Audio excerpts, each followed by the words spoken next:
Hello student, how are you? Now we are studying about today's topic that is moon. आज की इस video lecture में हम जो पढ़ने जा रहे हैं वो हम मून के बारे में पढ़ेंगे। मून का मतलब क्या होता है? चंद्रमा। जैसे अर्थ होती है, मून होता है, ठीक है, और सन होता है।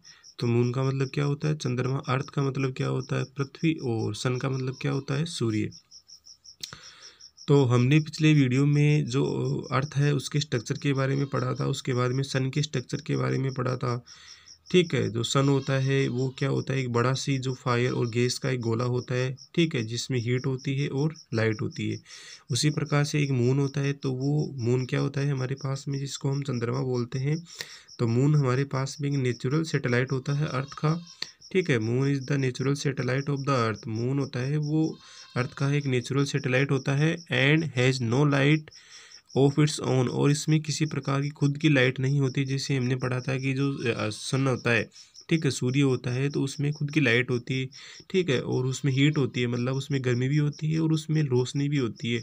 तो वो एक बड़ा सी आग का गोला होता है, तो उससे तो रोशनी मिलती है। लेकिन ये जो चंद्रमा होता है, मून होता है, उसमें किसी प्रकार की लाइट नहीं होती है और ये अर्थ का ही एक नेचुरल सैटेलाइट होता है।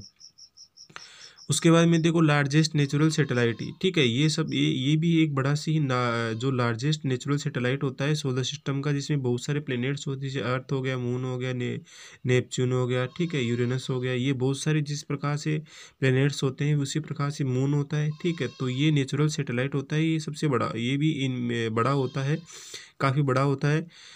उसके बाद में देखो it it reflects the light of the sun. ये जो सूरज की ये किरणें इसके ऊपर गिरती है तो उसको वो रिफ्लेक्ट करता है। रिफ्लेक्ट का मतलब क्या होता है? परावर्तन। परावर्तन का मतलब होता है उस यदि उस पे कोई लाइट वगैरह गिर रही है तो उसको वापस उसी डायरेक्शन में या विपरीत डायरेक्शन में उसको भेजता है, मतलब उसको रिफ्लेक्ट करता है, ठीक है।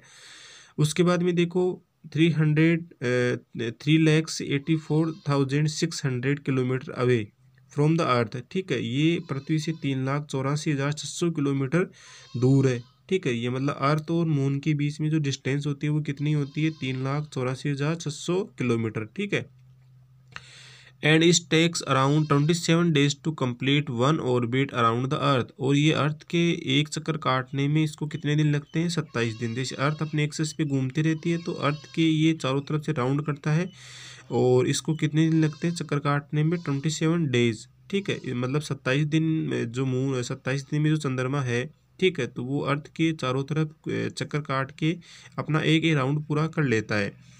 उसमें जिस प्रकार से हमने पढ़ा था कि जैसे अर्थ होती है उसका भी सरफेस डिफरेंट डिफरेंट होता है। जो हमारे पास में सन होता है, सूरज होता है, उसका भी जो सरफेस है, जो सतह है, मतलब वहाँ पे ज़मीन किस प्रकार की मिलती है, ठीक है, वहाँ पे एटमॉस्फेयर रहता है नहीं रहता है। तो उस प्रकार से जो मून है, तो मून का भी सरफेस डिफरेंट होता है। तो यहाँ पे no atmosphere on the moon. Moon पे किसी प्रकार का एटमॉस्फेयर नहीं है। एटमॉस्फेयर का मतलब होता है वहाँ पे हवा की कोई लेयर वगैरह नहीं रहती है, ठीक है, जिससे वहाँ पे आदमी, पेड़ पौधे वगैरह जीवित रह सकते हैं। तो वहाँ पे किसी प्रकार का एटमॉस्फेयर नहीं है मून के ऊपर। उसके बाद में देखो it has creators mountains plains with the huge dust. यहाँ पे जो बड़े बड़े क्रिएटर्स है, माउंटेन्स पहाड़ियाँ हैं, प्लेन ये समतल भाग है, विच ह्यूज डस्ट, बहुत ज़्यादा डस्ट के साथ यहाँ पे रहते हैं। मतलब यहाँ पे जो ज़मीन है वहाँ पे क्रिएटर्स मिल जाएंगे आपको, माउंटेन्स मिल जाएंगे और प्लेन्स मिल जाएंगे। तो यहाँ पे जो इन जो एरियाज़ में जो है, ठीक है, वो बहुत ज़्यादा डस्ट आपको देखने को मिलती है। मतलब यहाँ पे जो बहुत, जब मून पे लैंडिंग होती है तो वहाँ पे जो बहुत से जो माउंटेन्स है, प्लेन्स है, उन पे बहुत सारी जो जो ह्यूज डस्ट है, मतलब बहुत सारी राख वगैरह वहाँ पे जमा रहती है, या वहाँ पे जो डस्ट है वो आपको मिल जाएगी।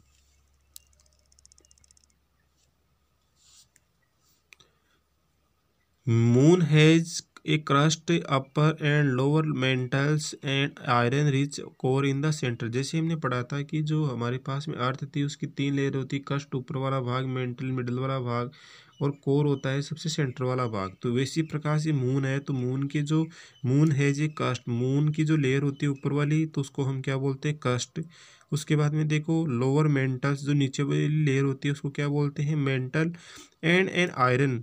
और जो बीच वाली जो लेयर होती है वो आयरन मेटल की बनी होती है, rich core in the centre, वो सेंटर में ही होती है। मतलब बीच में तो क्या रहेगी? आयरन की जो लेयर रहेगी जिसको हम कोर बोलते हैं, वो बीच में रहती है। तो वो जो लेयर होती है वो किस मेटल की बनी होती है? आयरन मेटल की बनी होती है। यहाँ मतलब यहाँ पे लो तत्व तो आपको मिल जाए, ठीक है। और जो ऊपर वाली जो लेयर होती है जिसको कस्ट बोलते हैं, मिडिल वाली लेयर को हम मेंटल बोलते हैं, और जो बीच वाली जो लेयर होती है, ठीक है, तो सॉरी, ये जो लोअर होती है वो नीचे वाली लेयर होती है, और मिडिल वाली जो लेयर होती है उसको हम क्या बोलते हैं, कोर। ठीक है, और कोर जो लेयर होती है उसमें जो सबसे ज़्यादा जो मेटल मिलती है वो कौन सी होती है, आयरन। मतलब आयरन रिच आयरन होती है, वहाँ पे बहुत सारा मतलब लोहा है वहाँ पे उस लेयर में हमें देखने को मिलता है या वहाँ पे पाया जाता है।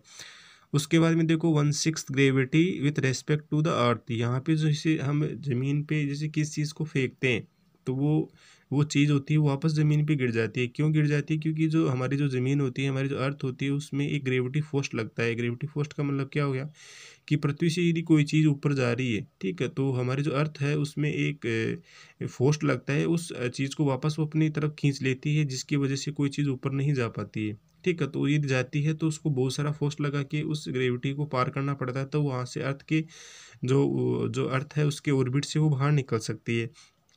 तो यहाँ पे जो ग्रेविटी होती है वो कैसी होती है, बहुत कम होती है, 1/6 part of the with respect to the earth. Earth पे जितनी ग्रेविटी होती है उसका छठा भाग ही होती है, मतलब अर्थ से जितनी ग्रेविटी होती है उसके 6 पार्ट में यहाँ पे ग्रेविटी देखने को मिलती है। यहाँ पे ग्रेविटी अर्थ के रेस्पेक्ट में यहाँ पे कम रहती है। ठीक है, ग्रेविटी का मतलब मैंने बोला था आपको कि जैसे हम किस चीज़ को फेंकते हैं, ठीक है, तो वो चीज़ वापस नीचे गिर जाती है। और क्यों गिर जाती है? क्योंकि जो हमारी अर्थ होती है तो उसमें फोर्स लगता है। हमारी अर्थ के अंदर एक प्रॉपर्टी होती है, उसके अंदर एक फोर्स होता है, एक बल लगाती है, वो किसी भी चीज़ को अपनी तरफ वापस खींच लेती है। जैसे हम पेन फेंकेंगे, ठीक है, और बुक फेंकेंगे, कोई भी चीज़ से हम ऊपर फेंकती है तो वो नीचे गिर जाती है, क्योंकि हमारी जो अर्थ होती है वो फोर्स लगा के किसी भी ऑब्जेक्ट को अपनी तरफ वापस ज़मीन पे उसको गिरा देती है। ठीक है, तो वो फोर्स होता है, उसको हम क्या बोलते हैं, ग्रेविटी। इसको बोलते हैं हिंदी में गुरुत्वाकर्षण बल। उसके बाद में देखो, no water on the moon. Moon पे किसी प्रकार का वाटर नहीं मिलता है, so life is not possible on the moon. तो मून पे किसी प्रकार का जीवन वगैरह नहीं रह सकता, पॉसिबल नहीं रह सकता। वहाँ पे पेड़ पौधे वगैरह, ठीक है, और जानवर वगैरह, बर्ड्स वगैरह, जितने भी जो लिविंग ऑर्गेनिज्म है वो वहाँ पे सर्वाइव नहीं कर सकते। क्यों नहीं कर सकते? क्योंकि वहाँ पे पानी नहीं मिलेगा, और वहाँ पे जो एटमॉस्फेयर है वो भी नहीं है। तो वहाँ पे जो मून है, ठीक है, तो वो अर्थ के जैसा ही प्लैनेट्स नहीं है। ठीक है, वहाँ पे ना तो पानी है, ना ही वहाँ पे हवा है। वहाँ तो इसलिए वहाँ पे जो लाइफ है वहाँ पे हम पॉसिबल नहीं हो सकती, वहाँ पे हम नहीं रह सकते।